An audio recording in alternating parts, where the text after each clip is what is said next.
mamamasyal ngayong summer sa Coron sa Palawan, huwag nang magulat kung sa mga resort at isla Nag-uukay na siya, ang galing niya mag-ukay ah.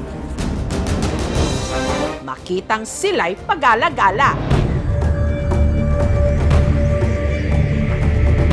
Parang mga giant butike na may pagka-dinosaur ang balat.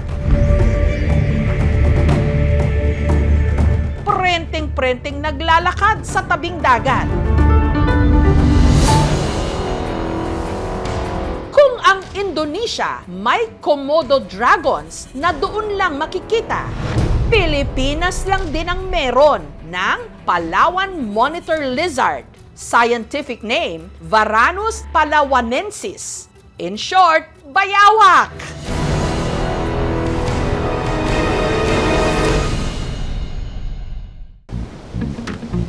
Sa luxury island resort ngang ito, ang mga bayawak, pakalat-kalat lang.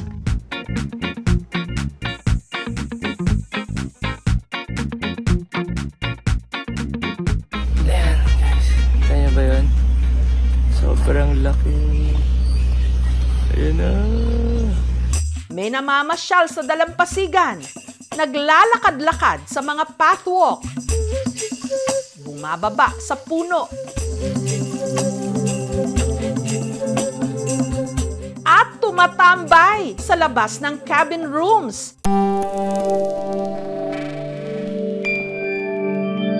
Kung tutuusin kasi, may karapatan sila dahil sila ang nauna sa isla. Sila ang mga original na nakatira rito bago pa dumating ang mga tao.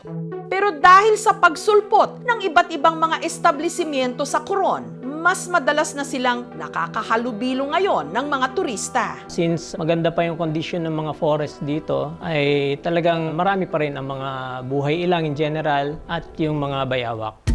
Ang magkasintahang ito, hindi pinalampas na makipag-photo op sa tila welcoming committee ng resort.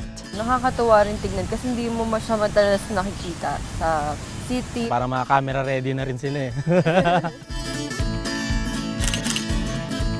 Nakakagulat kasi pag bigla. Malaki siya. Lalaki. Lumalabas yung dila niya. Nakakatakot. Pero harmless sila.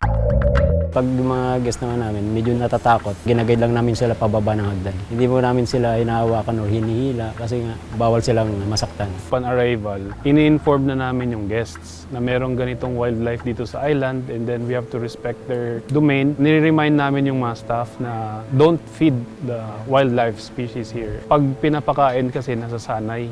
Ang ilan sa kanila, madalas daw maispatan ng waiter na si Mark sa labas ng kanilang dining hall. Papasya lang kasi naamoy nila yung mga pagkain. Kasama na namin sa trabaho yung mga bayawak dito.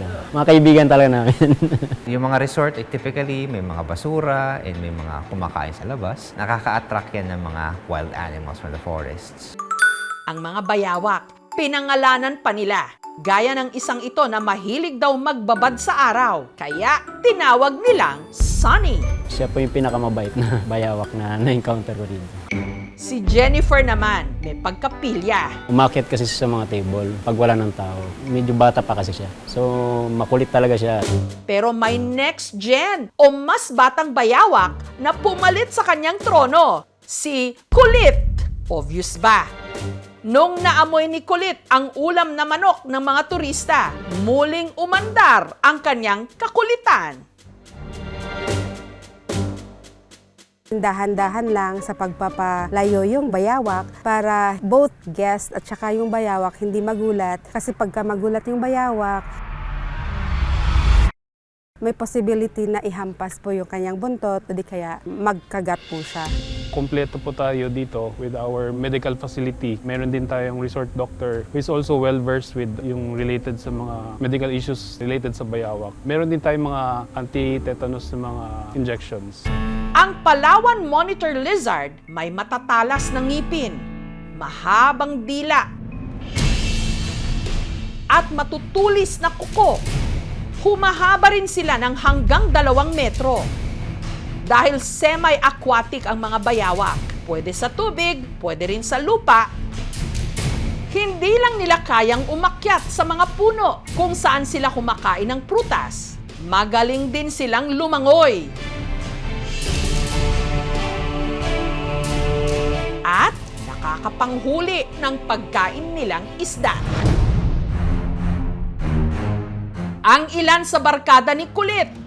Sa lagoon na ito nakatapat ng cabin rooms, malimit tumatambay kung saan din sila nakakakuha ng tilapia.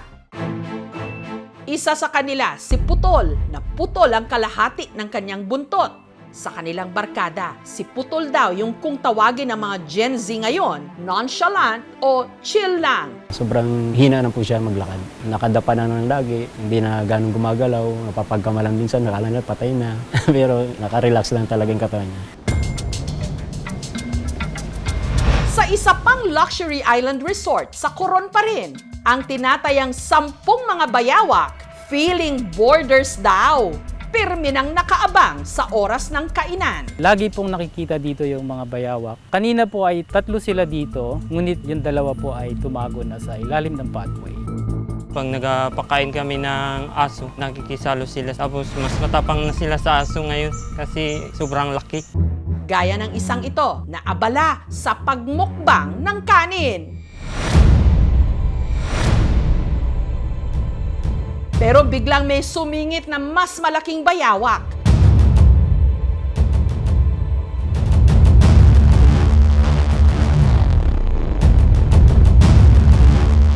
Kaya sa huli, nagpaubaya na siya. Hindi nag-a-attack. Sila ay curious lang. Sila ay titingin sa'yo. Pagka naramdaman nila na hindi mo sila gagalawin or i-atake, aalis lang sila. It's very special for us because in Germany we don't have lizards. So it's very special to meet them on vacation. They're not scary, they are just very impressive. Kailangan ng wildlife farm permit. Yung sinasabi natin na reporting and monitoring, dapat talaga yun ay constant. Dapat yan ay nabibisita rin ng isang veterinarian or meron silang in-house na veterinarian. Na-realize ko lalo na pwede pala na mag-coexist ang turismo at saka ang kalikasan.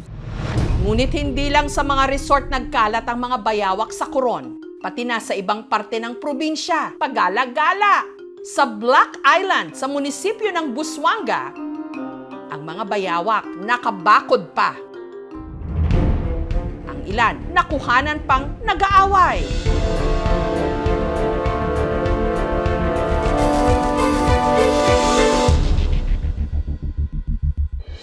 Ang tiga-barangay de Calachao sa Coron na si Nenita, madalas nga raw mamataan sa malayo ang mga bayawak sa kanilang bakuran. Isang linggo, kung minsan, mga 4 na araw. Kaya akala mo rin buhaya.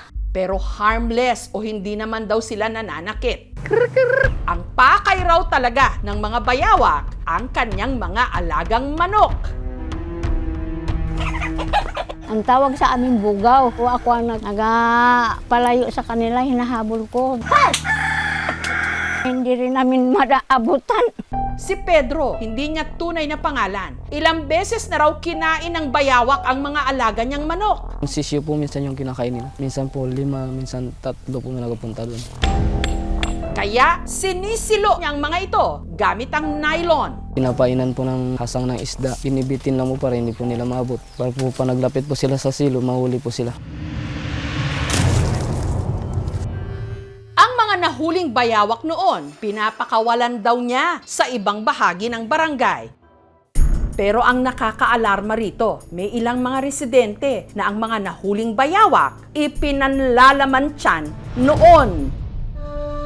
Si Kaloy, hindi niya tunay na pangalan. Naniniwalang ang pagkain ng karne ng bayawak, pampalakas ng katawan. Dahil po yun sa mga tiyuhin ko, ma'am, nung una, talagang mahilig silang kumain ng bayawak. Doon po ako unang nakatikim. Pero nilinaw ni na Pedro at Kaloy na itinigil na nila ang pagpatay at pagkain ng bayawak. Tama nga po yun para magdami naman po sila. Pag karne ka na lang dyan sa labas, huwag ka na lang pumatay ng pinagbabawal na kagaya ng mga bayawak. ang bayawak ay nakalagay sa endangered category na. Pinagbawal na talaga naming mangolekta, mag-alaga at manghuli ng kahit na anumang buhay ilang dito sa lalawigan ng Palawan. Pagdating sa ating mga kapatid na katutubo, meron tayong binibigay na exemption para sa paggamit o pagkatay ng mga bayawak. Ngunit dapat ito ay meron pa rin sapat na bilang o regulated nang sa gayon saklaw pa rin ng Wildlife Act. Sa aming pananaliksik, napag-alaman din na talamak pa rin ang bentahan ng bayawak sa black market. Sa social networking sites nga, lantaran ang kalakal nito. Pag ikaw ay napatunayan na nanakit o pumatay o nagbenta ng bayawak, ito ay may kaparusahan na pagkakulong simula 4 na taon hanggang 6 na taon at may penalty rin na nagkakahalaga ng 50,000 hanggang 500,000. Kaya ang DENR, katuwang ang Palawan Council for Sustainable Development, puspusan ngayon ang kampanya para sa preservation ng mga bayawak sa isla. Lahat naman ng wildlife ay may kanya-kanyang role na ginagampanan upang ma-maintain ang balance ng ating ecosystem. Isang role nila sa nature is to take out yung mga sick and weaklings. Pwede rin sila mag-disperse ng seed kasi kumakain din sila ng ibang mga fruits. Mabuti na lang daw at ang mga residente nagkaroon na rin ng wastong kamalayan sa pagpapahalaga sa mga nilalang na ito. Kagaya na lang nung nakaraang taon sa Puerto Princesa City, ang kapitolyo ng probinsya. Nakita ng delivery rider na si Ian ang isang bayawak na natrap. Naipit siya eh. Hindi niya makayang ilusot yung katawan niya kasi nga grabe na kalaki ng katawan niya. Kailangan natin talian yung kanyang mga paa para hindi siya makatakbo. Natatakot po yung kapitbahay namin sa bayawak dahil nga po bira lang din po sila makakita ng bayawak. Ang bayawak, ginamot at pinakain ni Ian at saka niya itinurn over sa tanggapan ng PCSD. Agad nila itong pinakawalan sa gubat. Masaya po ma'am na na-rescue po yung bayawak po na maibalik po siya ulit sa normal niyang tirahan. Sa ating mga kababayan at sa mga magiging turista ng lalawigan ng Palawan, ang lahat po ng buhay ilang dito, partikular sa bayawak, ay protektado po ng batas. Mangyari po lamang na pag nakita natin sila, huwag nating istorbuhin, huwag nating sasaktan. Bago na diskubre ng mga turista ang ganda ng ating mga isla, sila ang mga nauna. Kaya dapat lang na sila'y igalang at protektahan dahil may karapatan sila sa sarili nilang tahanan.